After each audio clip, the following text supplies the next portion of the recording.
بسم اللہ الرحمن الرحیم۔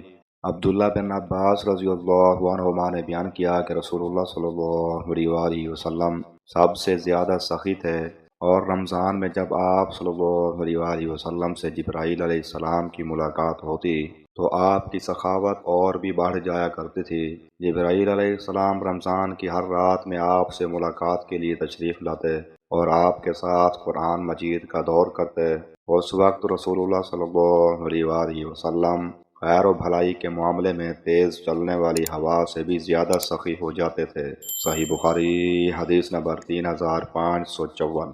عبداللہ بن عباس رضی اللہ عنہما نے بیان کیا کہ رسول اللہ صلی اللہ علیہ وسلم سر کے آگے کے بالوں کو پیشانی پر پڑا رہنے دیتے تھے، اور مشرکین کی یہ عادت تھی کہ وہ آگے کے سر کے بال دو حصوں میں تقسیم کر لیتے تھے، پیشانی پر پڑا نہیں رہنے دیتے تھے، اور اہل کتاب یہود و نصارہ سر کے آگے کے بال پیشانی پر پڑا رہنے دیتے تھے۔ حضرت صلی اللہ علیہ وسلم ان معاملات میں جن کے متعلق اللہ تعالیٰ کا کوئی حکم آپ کو نہ ملا ہوتا، اہل کتاب کی موافقت پسند فرماتے اور حکم نازل ہونے کے بعد وہی پر عمل کرتے تھے۔ پھر حضور صلی اللہ علیہ وسلم بھی سر میں مانگ نکالنے لگے۔ صحیح بخاری حدیث نمبر 3558۔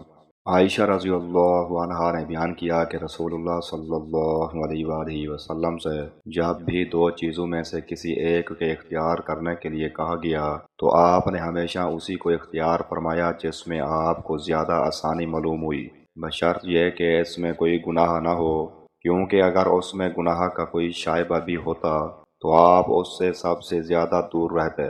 اور حضرت صلی اللہ علیہ وسلم نے اپنی ذات کے لیے کبھی کسی سے بدلہ نہیں لیا، لیکن اگر اللہ کی حرمت کو کوئی توڑتا تو آپ اس سے ضرور بدلہ لیتے تھے۔ صحیح بخاری حدیث نمبر 3560۔ قتادہ نے بیان کیا کہ میں نے انس رضی اللہ عنہ سے پوچھا، کیا رسول اللہ صلی اللہ علیہ وسلم نے کبھی خضاب بھی استعمال فرمایا تھا؟ انہوں نے کہا کہ آپ نے کبھی خضاب نہیں لگایا، صرف آپ کی دونوں کان پٹیوں پر سر میں چند بال سفید تھے۔ صحیح بخاری حدیث نمبر 3550۔ عبداللہ بن عمر رضی اللہ عنہما نے بیان کیا کہ رسول اللہ صلی اللہ علیہ وسلم بد زبان اور لڑنے جھگڑنے والے نہیں تھے۔ آپ فرمایا کرتے تھے کہ تم میں سب سے بہتر وہ شخص ہے جس کے اخلاق سب سے اچھے ہوں، جو لوگوں سے کشادہ پیشانی سے پیش آئے۔ صحیح بخاری حدیث نمبر 3559۔